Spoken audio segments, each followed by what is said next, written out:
Kumusta sa lahat? Maligayang pagdating sa aking channel. Kasama mo ako sa isang magandang video.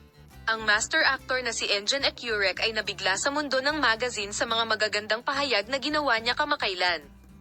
Ang pagmamahala nina Enjan Ecurek at Tagbabuyak Ustan, isa sa mga hinahangaang mag-asawa ng Turkey, ay patuloy na nasa agenda.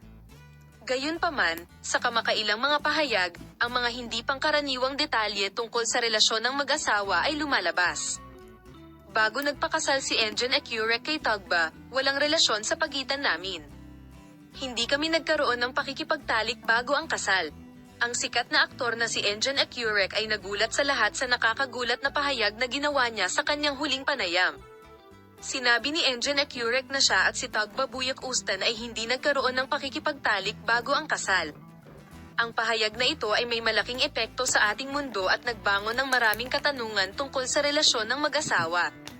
Sina Enjan Ecurek at Tagbabuyak Ustan ay itinuturing na isa sa mga pinag-uusap ang mag-asawa sa Turkey. Gayunpaman, ang relasyon ng mag-asawa ay hindi limitado sa pag-iibigan. Binibigyang pansin din nito ang hindi pangkaraniwang paggalang at debosyon.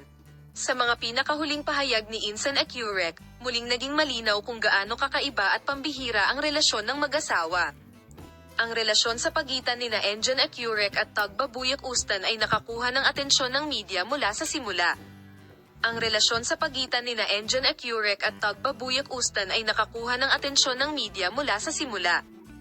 Gayunpaman, ang interes na ito kung minsan ay naglalagay ng presyon sa mag-asawa at naapektuhan ang kanilang relasyon sa huling pahayag ni Enjan Ecurek, naging isang bagay ng pag-usisa kung paano napanatili ng mag-asawa ang balanse sa ilalim ng pagbabantay ng media at kung paano nila ipinagpatuloy ang kanilang relasyon. Nakatanggap si Buyak Ustan ng iba't ibang komento mula sa iba't ibang bahagi ng lipunan. Gayunpaman, tila determinado ang mag-asawa na ipagpatuloy ang kanilang relasyon sa kabila ng mga batikos na ito. Sa mga pahayag ni Enjan Ecurek, ang paninindigan ng mag-asawa laban sa mga pamantayan sa lipunan at kung paano nila pinoprotektahan ang kanilang sariling mga halaga ay naging mas mahalaga. Ang relasyon sa pagitan nina Enjan Ecurek at Tagbabuyak Ustan ay nakakuha ng pansin hindi lamang sa pagmamahalan nito kundi pati na rin sa saloobin nito sa mga panlipunang kaugalian mula sa media.